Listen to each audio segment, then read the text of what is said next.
Welcome back. In last lecture, we named this compound, and name is 5-bromo-4-chloro-1-heptene. If you want to rename it, and you can also say name is going to be 5-bromo, then it will be 4-chloro.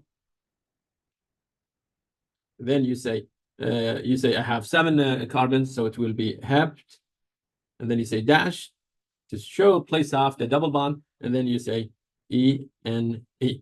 So next name is going to be 5-bromo-4-chloro-hep. -1-E-N-E to show that we have a double bond and it's on the first carbon. Okay, let's name this compound.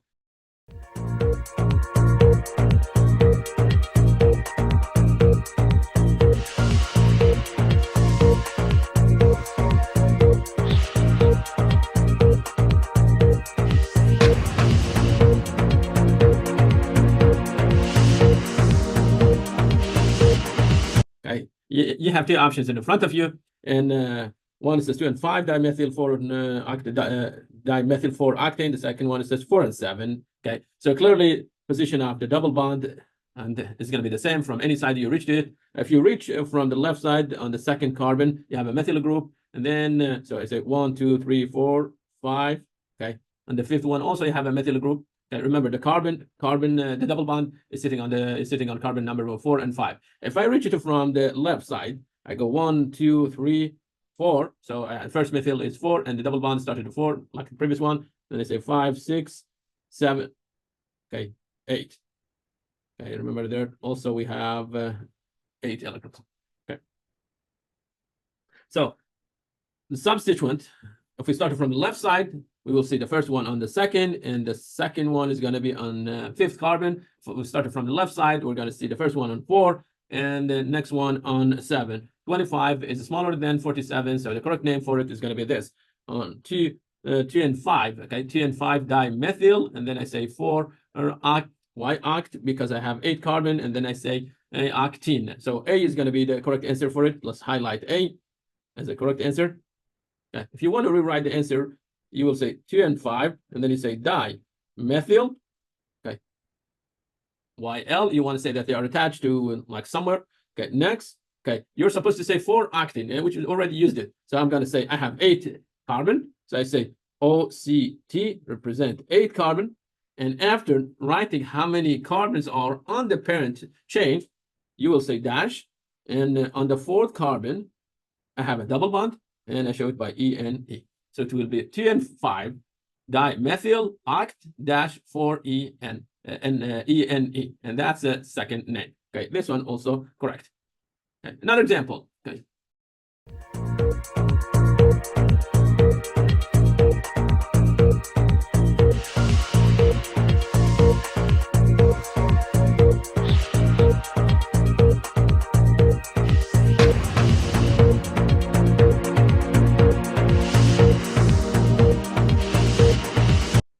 Again, from any side you reach the double bond. If you reach it from this side, you will see the double bond on the 3rd carbon, or if you reach it from the left side, again, you see it on the 3rd carbon. So it doesn't matter which side we reach it. But if we start labeling from the left side, we say 1, 2, 3, okay, 4, 5, 6.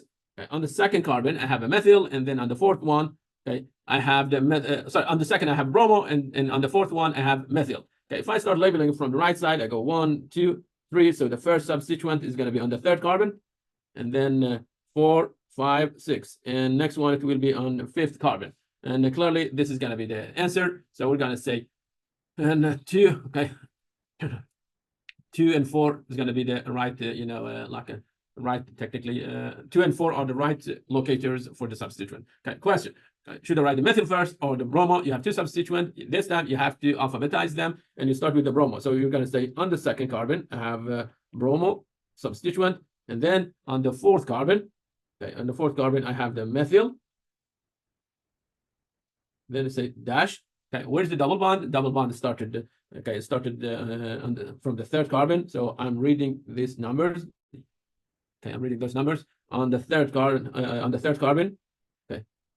We have a double bond, so I go 3 dash, and then I say how many carbons I have totally inside the main chain. I have 6 of them, so I say hexene. Hexene. Okay. Another way to rename this one, you can say 2 bromo, and then say 4 methyl, and then say hex dash on the third carbon, we have double bond, and then say ENE. Okay, and both of them are correct. So the correct answer is going to be A. It will be the correct answer. Okay. This one is a bit tricky. Why tricky? Because from any side you reach the double bond, okay, you will see the double bond is going to start from the third carbon. Okay, and how about the substituent? Also the substituent, if you reach it from this direction, okay, you see on the second and also on the fifth one, you have substituent. Or if you reach it from this side, from the right side, you're going to see methyl on the second carbon. Okay, and this one, it will be on the fifth carbon. Okay, where's the double bond? Double bond in both cases is going to be between 3 and 4. Okay, or 3 and 4.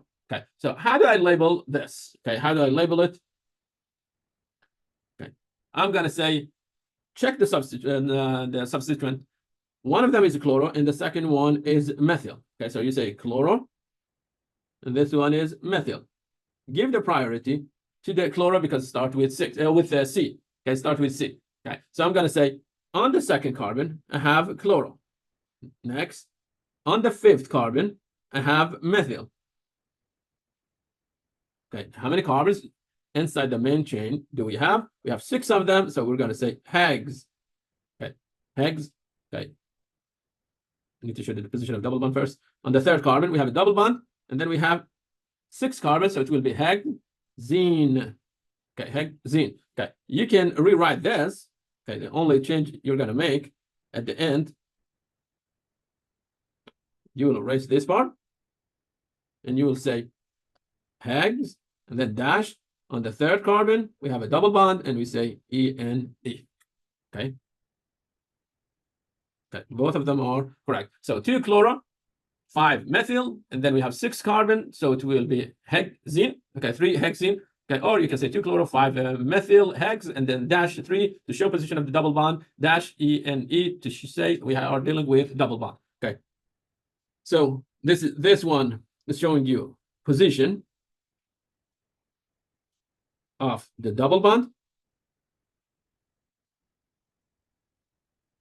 and the EN is telling you that there is a double bond.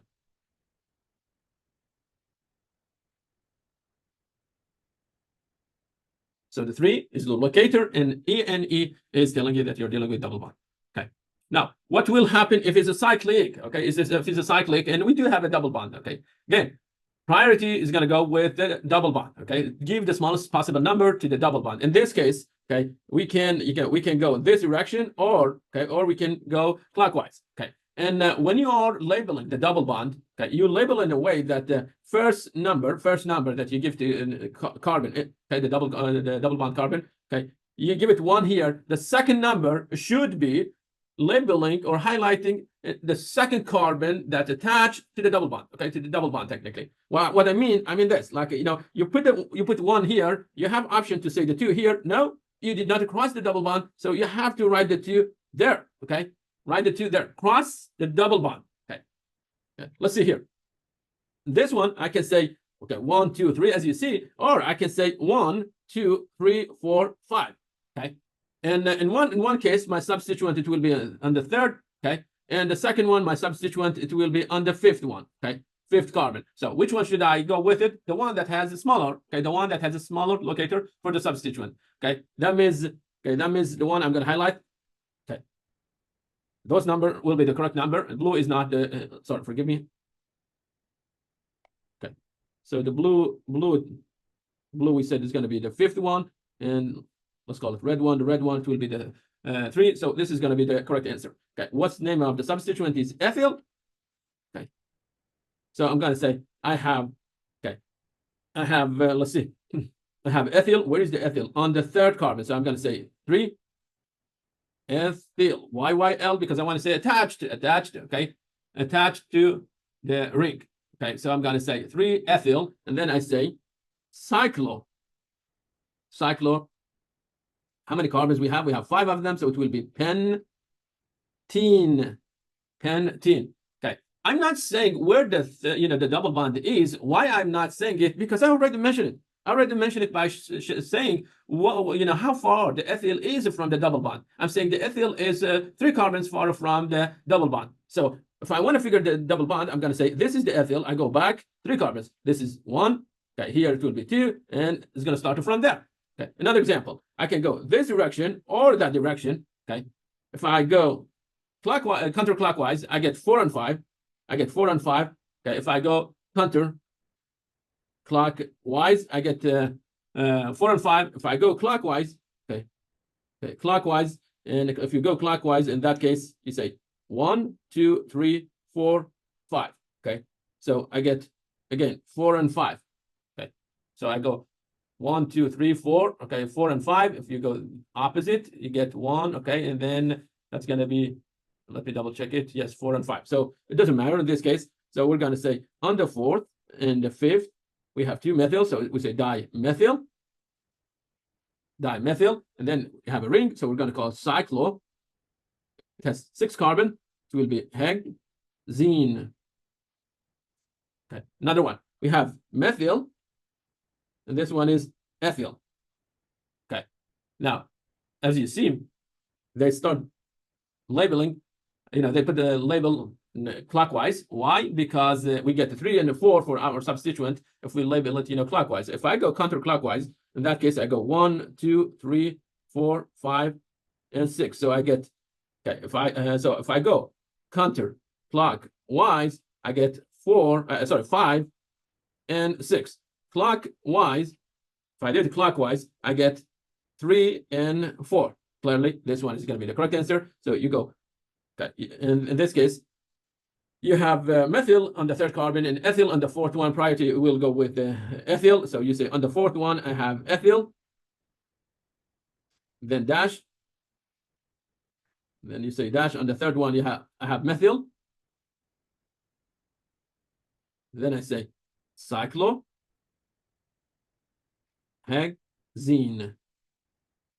Okay, again, check here. I use YL to show that they are attached to the ring. Okay.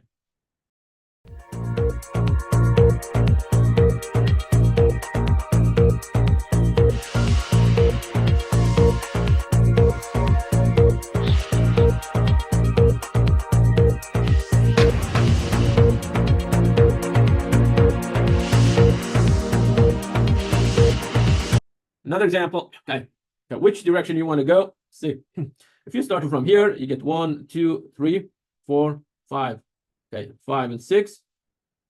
So we go 2, 3, 4, 5, 6. If I go with this direction, if I start from here, 1, 2, 3, 4, 5, and 6. Okay, so if I label it, okay, if I label it counterclockwise, okay, counterclockwise, I get 2 and 3. If I label it clockwise, okay, if I label it clockwise, okay, I get 1 and 6. Which one do you choose? Okay, this is going to be the correct answer, and you will say, okay, on the 1st and 6, I have 2 chloro, so I say dichloro, and then I say cyclohexene.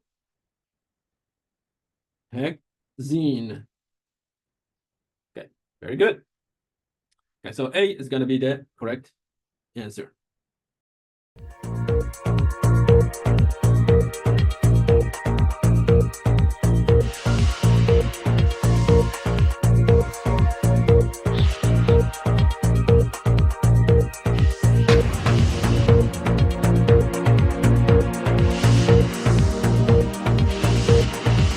Another one. Okay, how do you want to label this one? Okay, if you start from here and say 1, 2, 3, 4, 5, 6. Okay, you will get 1 substituent on 1, and the next one is going to be on the 5th carbon. Okay, if you start labeling from here and say 1, 2, 3, 4, 5, 6. In that case, on the 2nd and 4th one, you will get substituent. So this is going to be the correct answer, and you will say this. Okay, you're going to say on the 4th carbon. Okay, forgive me, on 5th carbon. On the 5th carbon, I have ethyl. Why ethyl first? Because ethyl starts with E. Okay. So you say on the 5th one, I have ethyl, and then next on the 1st one, I have methyl. Okay, I have 6 carbons, so this is going to be cyclo. Then you say hexene. So 5 ethyl, 1 methyl, cyclohexene. Again, A is going to be the correct answer.